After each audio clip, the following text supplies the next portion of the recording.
we should not react for each and everything towards others. We never expect. Always we have to get positive response from the friends, relatives, or kith and kin, or any other social members.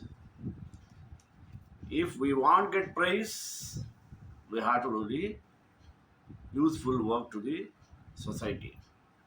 If any kind of criticism comes, we should accept it. We never react, but we have to respond. This type of mentality should be increased. Otherwise, you cannot survive in the society. Therefore, we have to maintain some principles. We should not react for everything. At the same, we have to respond for the questions of others. We have to learn how to respond to words others.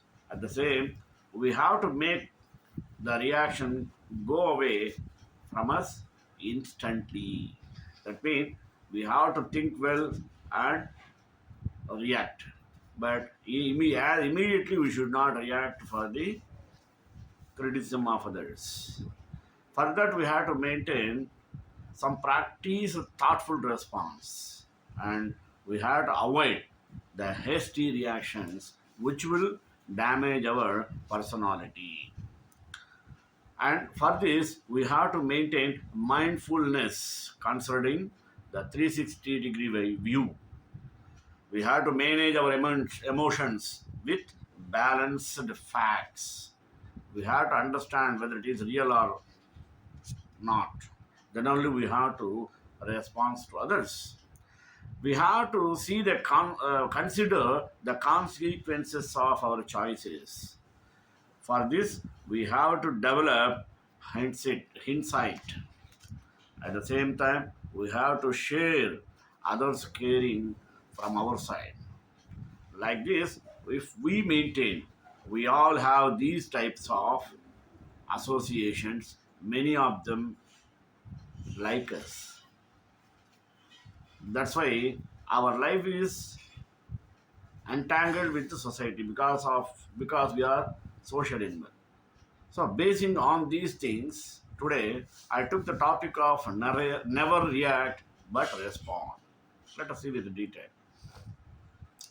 कृष्णाय वासुदेवाय देवकीनन्दनाय च नन्दगोपकुमाराय गोविन्दाय नमो नमः.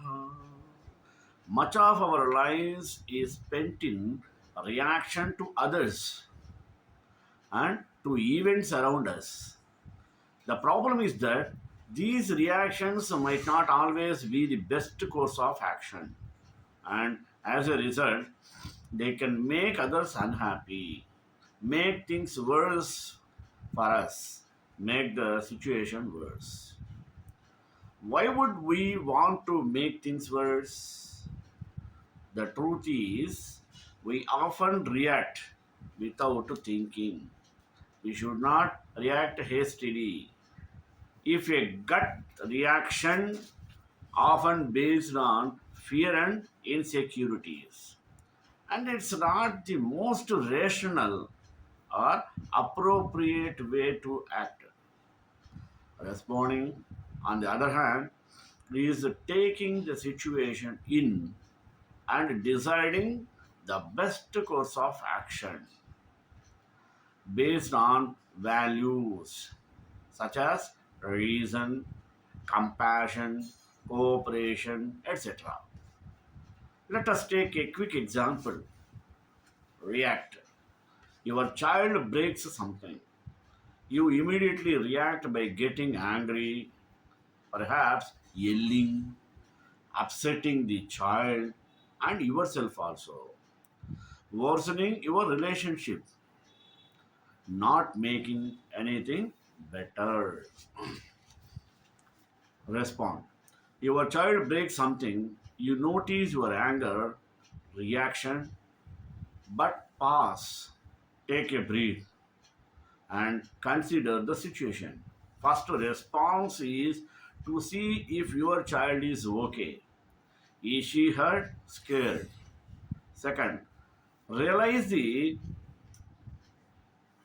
object that is broken. In the larger view, is not that important. Let it go. Adjust to a world without it. Third, help her clean up. Make a game of it. Show her that mistakes happen and that it's not something to dwell on. Fourth, calmly talk about how to avoid mistakes like that in the future and give her a hug.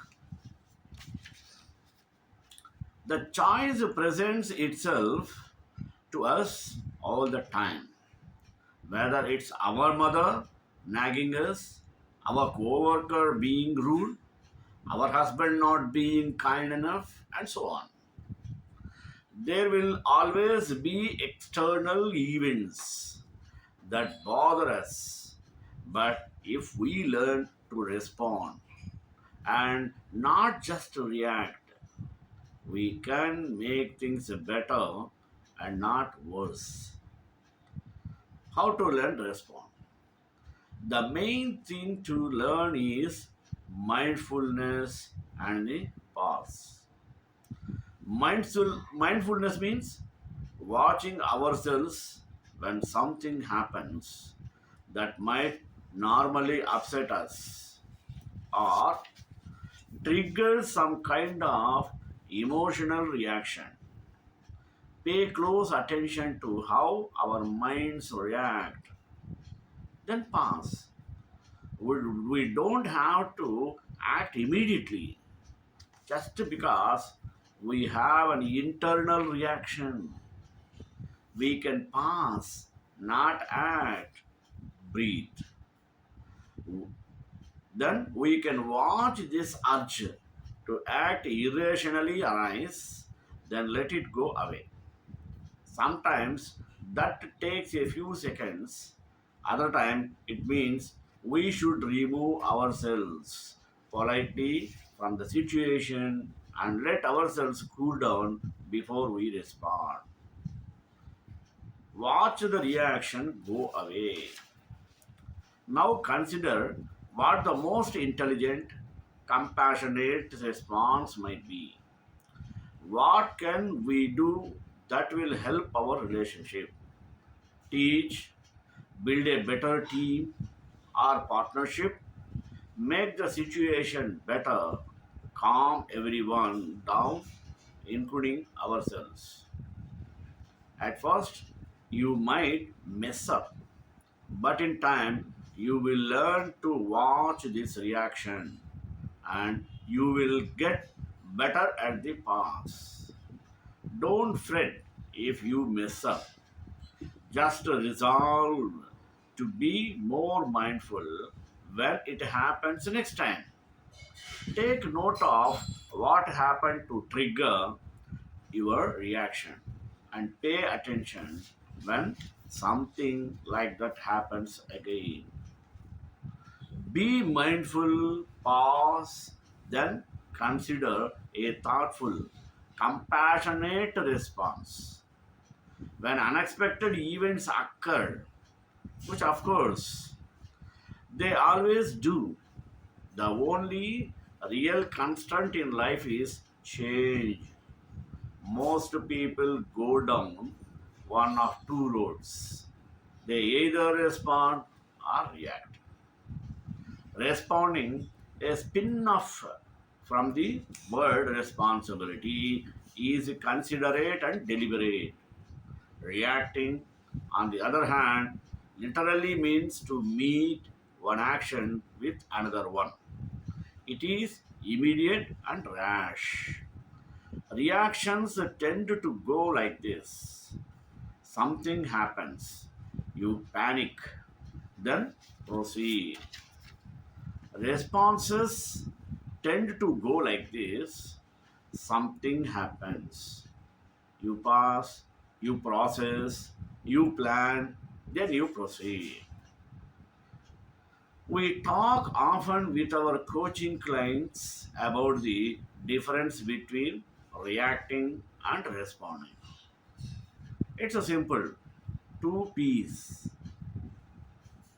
What are they? Pause, they panic and proceed versus four P's. Pause, process, plan, and proceed. Reacting is quick, responding is slower.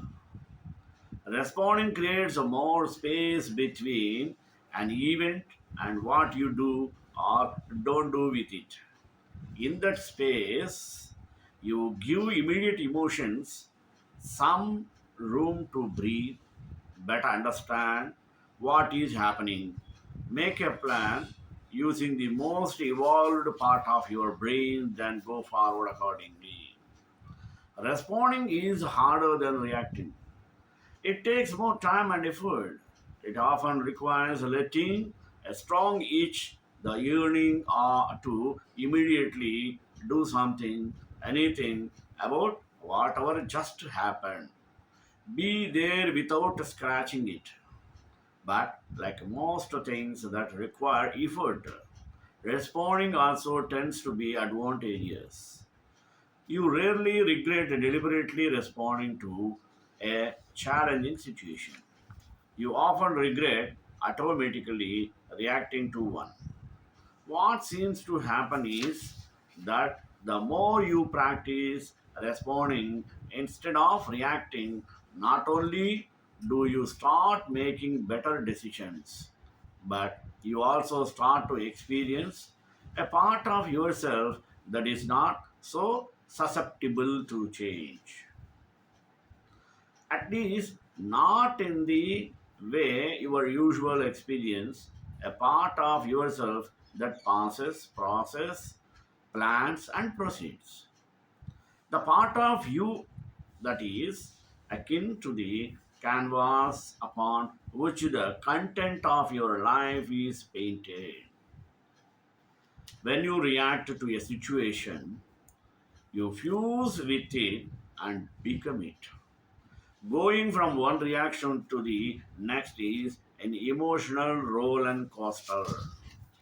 When you respond to a situation, however, you put a few degrees of freedom between a deeper and more stable sense of self and the ever changing current of your life. Top 7 ways to practice thoughtful response and avoid hasty reactions. Number 1, train and plan. Training and drills prepare emergency responders to be able to respond with a plan. Examples are evacuation drills, fire extinguisher, training first aid, certification of training, emergency response training. These are examples of training experts to react without having to pass. Time is limited and of the essence during emergencies. This training teaches responders to respond, not react. By practicing the habit of responding, teams have the ability to act quicker and with a plan so no time is wasted. Get reference or get perspective. When you think about your overall objectives and goals and how the specific situation fit into it, it will be much easier to decide on the best response. Seeing things for what they are and not getting lost in the minutiae of the situation will help to ensure you make the choices instead of making a knee jerk reaction. Third, mindfulness considering the 360-degree view. Take into consideration what is actually happening around you and how the situation affects you, your co-workers, other people, property, and your company. If a business environment, mindfulness and awareness of key to choosing the most appropriate response. Fourth, fourth, manage emotions, balance with facts. Our best decisions are made when our emotions are not completely ruling the process. Emotions and instincts are vital. Think about the flight or flight response that we all naturally have. However, emotions must be in check and combined with the facts in order to make the best decisions. The best responses include a bit of emotion, all the relevant facts, a good degree of perspective, and perhaps most importantly, a deep breath. 5. Pause and breathe. A simple thing that can make all the difference in responding appropriately is to take a moment or two to pause and breathe. Hence, you are not beginning to react without a thoughtful assessment of the situation. 6. Consider the consequences of your choices. Reactions are often made hastily when you feel that you don't have a choice but to react immediately. Taking a moment to pause, considering your options and the potential consequences of your choices will ensure you make the best decisions possible. 7. Develop hindsight. Hindsight means recognition.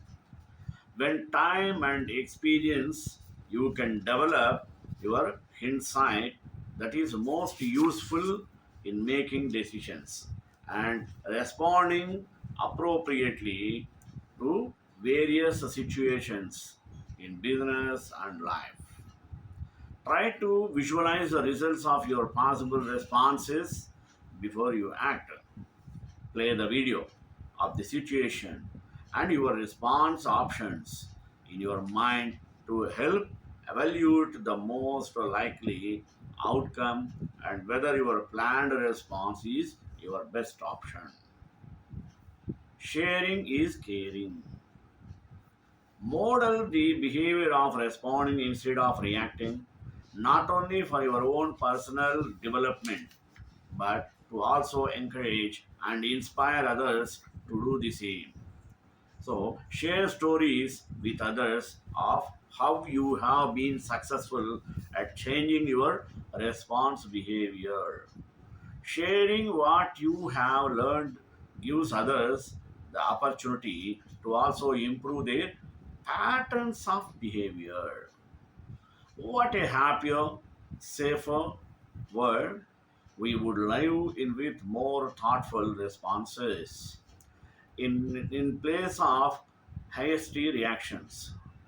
Every relationship, personal or professional, is hard. Every relationship is work in progress. A perfect relationship is a myth. Every relationship has its own share of good times and bad times. But it is more important as to how we choose to respond to these speed breakers in the road called life. In certain situations, in a fit of anger or in the heat of the moment, we may utter some hurtful words that may seem appropriate for the sake of winning the argument at the time. But later, it levies a huge weight on the fabric, fabric of the relationship. Yet can be defined as to respond with hostility or a contrary course of action. When we choose to react to a particular situation or a person, we let our emotions guide us and take the pivotal role, which can lead to reactions that can later cause guilt or guilt. regret, or remorse. On the other hand, responding can be defined as to stay or do something as a reaction to something that has been said or done. When we choose to respond to a particular situation and emotions in the back seat and let logic take control, it is not our agenda to hurt the feelings of the others. We love them. It is also an important to understand that when you react, you are also hurt. Is it not? So, learning to respond. Number one, awaken your awareness. The first step towards learning to respond is when you become aware that you are reacting in a way that could turn out to be harmful to your relationship. Try to pay attention how you are reacting and ponder over how it can have negative repercussions. Once the realization sets in, you can use techniques like deep breaths or mindfulness to calm yourself down when there is a negative trigger. To think before you leave. This is a good proverb. When the awareness kicks in, you will be able to gauge when you're reacting to the situation. At these moments, stop and consider how your response will affect the other person and you in long run. Third, the right balance of logic and emotion. Responding does not negate emotion. When responding, it is always better to try to find a mix of logic and emotion. This idea is not to deny emotions, but to balance them and responding accordingly. For you have a choice. Often we feel that reacting was the only option in our hands. Whenever you are confronted with such a situation, remember the consequences of your words, and you may be able to stop yourself from reacting instantly. 5. No two people are the same. Every pea in the pond is different. In the same way, each person has a different way of saying what they feel. When someone negatively reacts to you, you need to control the situation and try to calm down the situation before it escalates. 6. Keep breathing. The best way to calm yourself down you if you are about to react in deep breathing.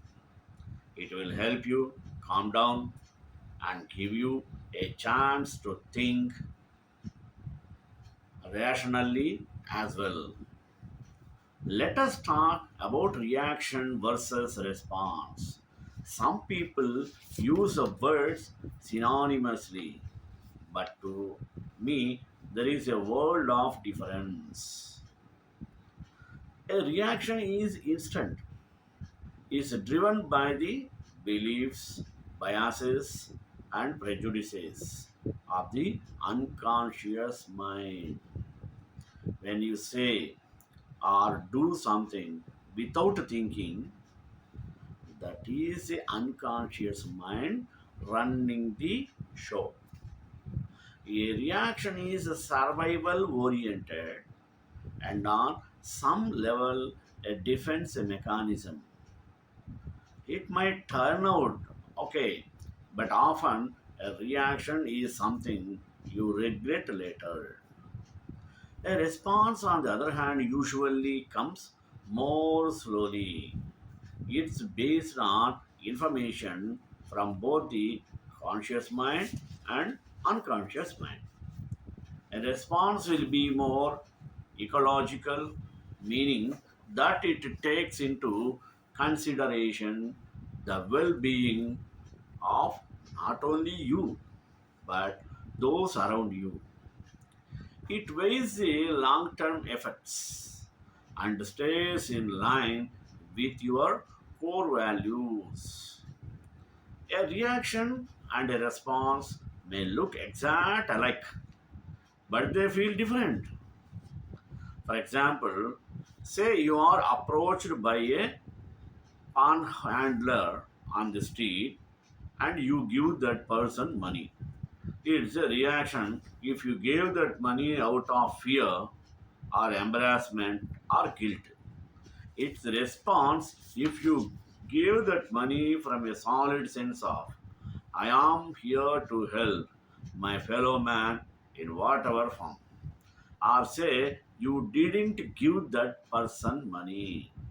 Again, it's a reaction if you didn't give the money out of fear, disgust, or anger. It's a response if you didn't give the money because you decide it's wiser to give your money elsewhere. We all know the difference. The point is that the more reacting we do, the less empowered we are. Is it quite opposite? We are operating from underlying assumptions and beliefs we are not even aware of. And the results of doing that are somewhere between horrendous and less than stellar. In my NLP mean neuro linguistic programming trainings and my Empower Your Life weekends, we spend a lot of time delving into the unconscious mind, how it operates, and how to connect with it consciously. Left to its own devices, the unconscious mind creates a whole library of beliefs, prejudices, biases, fears, and limiting decisions. Its main goal is your survival. So, anything that might threaten survival becomes public enemy to the unconscious. If your conscious goals are in conflict with your unconscious mind is sense of survival. The unconscious can be an awesome partner to the conscious mind. It can provide the juice and energy to accomplish what you want. And when it's not freaking out or trying to ensure your survival, it has a lot of intuitive wisdom to offer. To get to that point, though, you need to spend some time working with unconscious, helping it release the limiting beliefs, constructive assumptions, and negative emotions that no longer serve you. In our trainings and workshops, we focus on how to align the unconscious mind with conscious desires. We all have these associations, many of them unconscious stage. In this regard, take a deep breath, step back, and give yourself the opportunities or ideas you already associate with one another. So, for example, if you automatically associate female with family and male with career, then you will be fast placing nouns that relate to female, family, or male career in the columns. But If the columns are titled male, family, and female carrier, and these are not the associations of your unconscious mind, it will take an extra millisecond or two to sort the nouns properly. We all have these associations, many of them unconscious. You can work with unconscious to unearth these associations and align them more closely to your values and goals. When you do, you tap all the power the unconscious has to offer.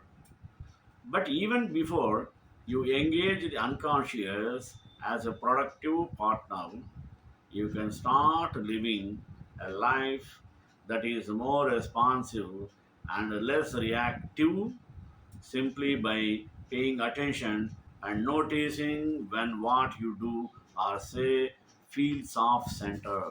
Jayakantaya Kalyananide Nedram Sri Venkatanivasaaya Srinivasaya Mangalam Mangala Sadhukare Madhajara Prabhu Sarvesha Purve Acharya Shatrudaya Astu Mangalam.